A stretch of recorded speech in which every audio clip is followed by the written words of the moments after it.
स्वागत है आप सभी का फिजिक्स डाउट क्लासेस में। हम आज भरपूर विरोध में हैं घर्षण बल के फॉर्मूले से कि घर्षण बल का फॉर्मूला सही है या गलत। हम इसके गलत होने पर दावा करते हैं। घर्षण बल का फॉर्मूला होता है mu N, F equal to mu N घर्षण बल।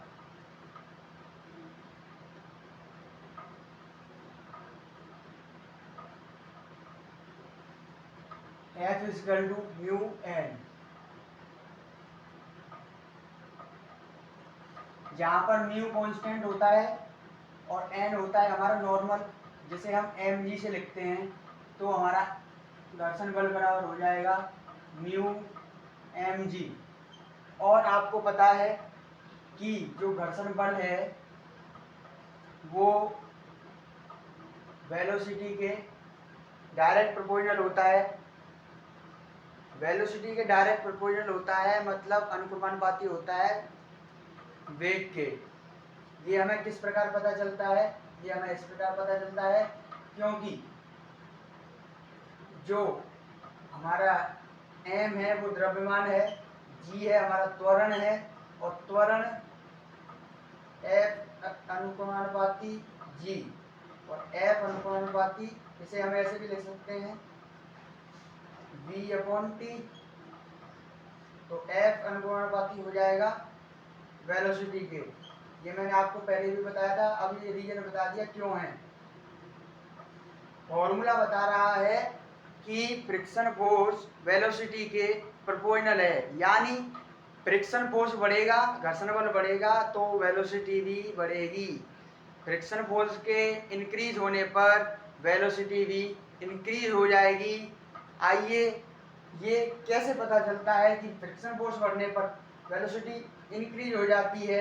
क्योंकि ये प्रोपोर्शनल है, डायरेक्ट प्रोपोर्शनल है। इसका मतलब यही हुआ ना कि अगर फ्रिक्शन फोर्स बढ़ेगा तो वेलोसिटी भी बढ़ेगी। अगर फ्रिक्शन फोर्स बढ़ेगा तो वेलोसिटी भी बढ़ेगी, और अगर फ्रिक्शन फोर्स कम होगा तो वेलोसिटी भी कम हो जाएगी। ये प्रोपोर्शनल का साइन यही बताता है, अनुपाती का साइन यही बताता है कि ये बढ़ेगा तो ये भी बढ़ेगा, ये घटेगा तो ये भी घटेगा। इसमें क्या क्या दे रखा है? बल दे रखा है, वेलोसिटी दे रखी है, तो बल बढ़ेगा तो वेलोसिटी भी बढ़ेगी। ये सब चीज कहाँ से निकल के आ रही है? इसके फॉर्मूले से निकल के आ रही है। अब हम इसका पूर्ण बहुमत से विरोध कर रहे हैं कि भाई फ्रिक्शन फोर्स होता है वो वेलोसिटी के बढ़ने के साथ कभी नहीं बढ़ता, वेलोसिटी के बढ़ने के साथ कभी नहीं बढ़ता, उल्टा होता है। फ्रिक्शन फोर्स बढ़ने पर वेलोसिटी कम होती है, और ये फॉर्मूला और डेफिनेशन तो ये बता रहा है कि ये बढ़ेगा वेलोसिटी, फ्रिक्शन फोर्स बढ़ेगा तो वेलोसिटी भी बढ़ेगी। अब हम प्रूव करते हैं कि हम इसका विरोध कैसे कर पा रहे हैं, क्यों इसका विरोध कर रहे हैं। इसकी डेफिनेशन क्या होती है फ्रिक्शन फोर्स की? फ्रिक्शन फोर्स की डेफिनेशन आपको पता होगी घर्षण बल की। घर्षण बल गति का विरोध करता है।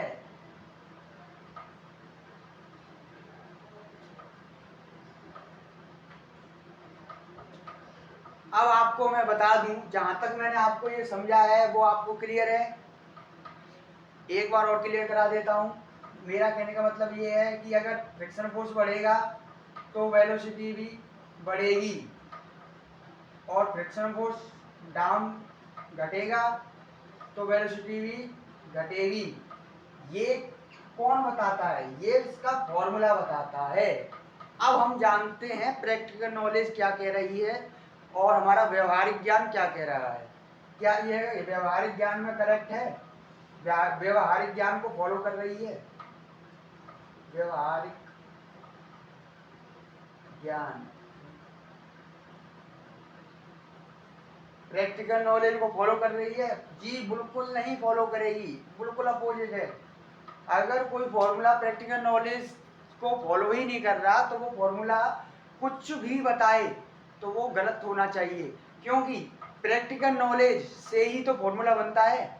जो हम प्रैक्टिकल करेंगे उसी से तो फॉर्मूला बनाएंगे। अगर प्रैक्टिकल नॉलेज जो बताएगी उसी के हिसाब से हमारा जो फॉर्मूला है वो बताना चाहिए उसको। जिस ओर प्रैक्टिकल नॉलेज अग्रसर करेगी उस फॉर्मूले को, उसी हिसाब से जो फॉर्मूला होगा वो उसी हिसाब से बनेगा। तो प्रैक्टिकल नॉलेज तो इस पर बिल्कुल अपोजिट है, कोई प्रैक्टिकल नॉलेज इस पर ये समझ लीजिए उल्टी है। प्रैक्टिकल नॉलेज कुछ और बता रही है, फॉर्मूला कुछ और बता रहा है, तो कैसे राइट हो सकता है? हम इसका पूर्ण विरोध कर रहे हैं। अब देखिए कैसे प्रैक्टिकल नॉलेज अपोजिट जा रही है। देखो हमने कोई ये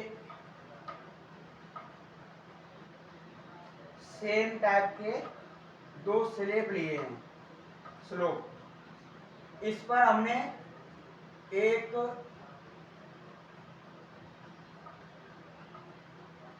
पिंड रख दिया है,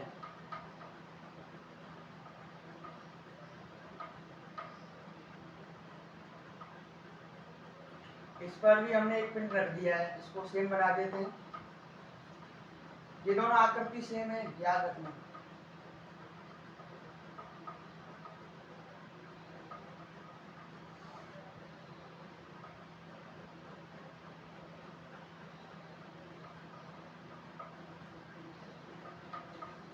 अब इस पर हम क्या करेंगे?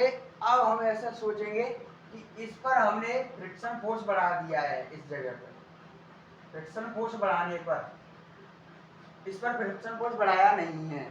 तो जब इस पर फ्रिक्शन फोर्स हम बढ़ा देते हैं तो ये जो पिंड है वो नीचे आने में थोड़ी देरी लगाता है, थोड़ी देरी लगाता है, लेट नीचे आता है, थोड़ी देर नीचे आता है। और यहाँ पर हमने फ्रिक्शन फोर्स बढ़ाया नहीं है, वैसा का वैसा ही रहने दिया है। तो यहाँ पर जो पिंड होता है वो जल्दी नीचे आ जाता है, फटाफट से नीचे आ जाता है। और ये वाला पिंड है वो धीरे धीरे नीचे आता है, धीरे धीरे, स्लोली स्लोली। इसकी तुलना में ये पिंड बहुत धीरे नीचे आता है। इसका मतलब ये है कि ये जो वेलोसिटी से नीचे आया होगा तो फ्रिक्शन फोर्स इस पर बढ़ाने पर, इसी को मान लो मैंने यही कंडीशन ली है, इस पर फ्रिक्शन फोर्स बढ़ाने पर, पहले इस पर फ्रिक्शन फोर्स बढ़ाया नहीं था तो ये वेलोसिटी से ज़्यादा से आ रहा था, या किसी v वेलोसिटी से आ रहा है, ये मान लो v वेलोसिटी से आ रहा है। अब इस पर फ्रिक्शन फोर्स हमने बढ़ा दिया तो ये देरी लगा रहा है, मतलब वेलोसिटी कम हो रही है। वेलोसिटी कम होगी, इसकी स्पीड कम होगी, तभी तो देरी से आएगा। किसी हम डिस्टेंस को कवर कर रहे हैं, कम स्पीड से चल रहे हैं, कम वेलोसिटी से चल रहे हैं, तो देरी लगेगी। तो इसमें देरी लग रही है तो कम वेलोसिटी होगी। तो जो इसमें वेलोसिटी पहले जब हमने फ्रिक्शन फोर्स बढ़ाया नहीं था, जब वेलोसिटी थी, अब वो फ्रिक्शन फोर्स बढ़ाने पर वेलोसिटी कम हो रही है। फ्रिक्शन फोर्स बढ़ाने पर वेलोसिटी कम हो रही है, कम वेलोसिटी से आ रहा है। पहले ये प्लस वेलोसिटी से, अब ये मैंने साइन दे दिया, माइनस वेलोसिटी से आ रहा है। ये तेज वेलोसिटी से जाएगा, ये कम वेलोसिटी से जाएगा फ्रिक्शन फोर्स बढ़ाने पर। खुद सोचिए, आपके घर के आगे कोई जो स्लैब होती है उसमें अगर हम फ्रिक्शन फोर्स बढ़ा दें, खुरदरापन ज़्यादा कर दें, तो हम फिसल नहीं पाते हैं, जल्दी नहीं फिसलते हैं। फिसल तो लेते हैं, फिसलते हैं तो लेकिन कम वेलोसिटी से नीचे जाते हैं। और उसमें अगर हम स्लैब को कम फ्रिक्शन फोर्स कम कर दें, स्लैब को चिकना कर दें, तो जल्दी नीचे पहुंच जाते हैं, फिसल जाते हैं। तो इसका मतलब ये वेलोसिटी बढ़ जाती है फ्रिक्शन फोर्स कम करने पर, और फ्रिक्शन फोर्स बढ़ाने पर वेलोसिटी कम हो जाती है। यही ये बात बता रहा है। क्या बता रहा है ये? कि फ्रिक्शन फोर्स बढ़ाने पर हमारी वेलोसिटी क्या हो जाती है? कम हो जाती है। ओके, और ये कंडीशन और ये कंडीशन से हमें यही पता चलता है। और हमारा पारिभाषिक ज्ञान क्या बता रहा था, फॉर्मूला क्या बता रहा था कि फ्रिक्शन फोर्स बढ़ेगा तो वेलोसिटी भी बढ़ेगी। ये कैसे पॉसिबल है? ये पॉसिबल कैसे है? इसका हम पूर्ण विरोध कर रहे हैं कि ये फॉर्मूला गलत बता रहा है। फॉर्मूले में कुछ ना कुछ गलती है कि ये हमें बता रहा है कि फ्रिक्शन फोर्स बढ़ने पर वेलोसिटी बढ़ रही है, और जो हमारा प्रैक्टिकल नॉलेज है वो बता रही है कि फ्रिक्शन फोर्स बढ़ने पर वेलोसिटी कम हो रही है, डिक्रीज हो रही है।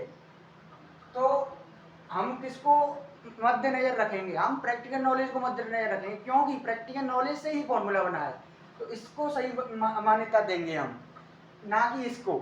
तो ये वाला हम सही बताएंगे, ये वाला गलत मान्यता में देंगे।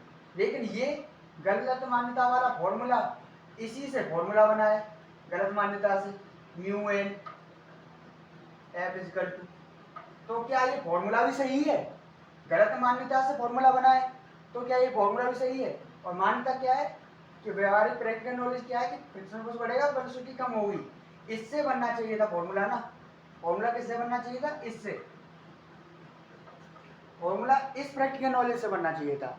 अब आप कहोगे कि दूसरी कंडीशन बताओ किसी और नॉलेज में। अब दूसरी कंडीशन लेते हैं कि ये हमारा फॉर्मूले का जो भी नॉलेज है वो गलत कैसे प्रूव हो रही है। देखो हम ले लेते हैं हॉरिजेंटल सतह, हॉरिजेंटल प्लेन ले लेते हैं। पहले प्लेन में हमने कुछ नहीं किया है, सेम प्लेन है, सेम प्लेन में फिर दूसरे समतल में हमने फ्रिक्शन फोर्स बढ़ा दिया है। यहाँ पर रखा है हमारा कोई पिंड, इसे हम जब धक्का देंगे और इसे जब हम धक्का देंगे तो इसे धक्का देने में ज्यादा बल नहीं लगेगा, मतलब ये वेलोसिटी अधिक गेन कर लेगी। फास्ट वेलोसिटी मतलब ज्यादा स्पीड से आगे बढ़ेगी। और जब हम फ्रिक्शन फोर्स बढ़ा देंगे तो वेलोसिटी कम हो जाएगी, क्योंकि हमें बल ज्यादा लगाना पड़ रहा है। बल ज्यादा लगाना पड़ रहा है तो हमारा वेलोसिटी कम हो जाएगी। इस पर v वेलोसिटी है तो इस पर v माइनस वेलोसिटी हो जाएगी। मान लेते हैं इस पर खुद सोचिए कोई समतल है, उस पर हम धक्का दे रहे हैं फ्रिक्शन फोर्स बढ़ाने के बाद, तो वेलोसिटी अपने आप कम हो जाती है। जैसे ये कोई प्लेट समतल है ये, और यहाँ पर हमने फ्रिक्शन फोर्स अभी बढ़ाया नहीं है, तो इसमें हम जब धक्का दे रहे हैं तो वेलोसिटी अधिक से जाएगी। अब जब हम इसमें फ्रिक्शन फोर्स बढ़ा देंगे तो क्या होगा, इसमें धक्का देंगे तो वेलोसिटी कम से जाएगी। तो मतलब जब इसमें फ्रिक्शन फोर्स बढ़ा दिया हमने तो वेलोसिटी कम लग रही है, फ्रिक्शन फोर्स बढ़ाने पर वेलोसिटी कम हो रही है। और जब हम फ्रिक्शन फोर्स को बढ़ाते नहीं हैं तो वेलोसिटी या फ्रिक्शन फोर्स को ये मान लो कम कर देते हैं तो वेलोसिटी ज़्यादा से जाती है। तो इसमें भी यही प्रूव हो रहा है कि जब हम फ्रिक्शन फोर्स को बढ़ा देंगे तो वेलोसिटी कम हो जाएगी। ये हमारा प्रैक्टिकल नॉलेज से प्रूव हो रहा है और ये हमारा फॉर्मूले की नॉलेज है। तो फॉर्मूला इससे बना है, फॉर्मूला बनना चाहिए प्रैक्टिकल नॉलेज से, क्यों नहीं बना? तो हम इस प्रकार से इस फॉर्मूले का भरपूर विरोध कर रहे हैं। आपने जो फ्रिक्शन फोर्स का फॉर्मूला पढ़ा है उसका हम दिल से विरोध कर रहे हैं। धन्यवाद। अगर आपको इसमें कुछ भी डाउट हो तो आप कमेंट कर सकते हैं, लेकिन हमारा दिल से विरोध है।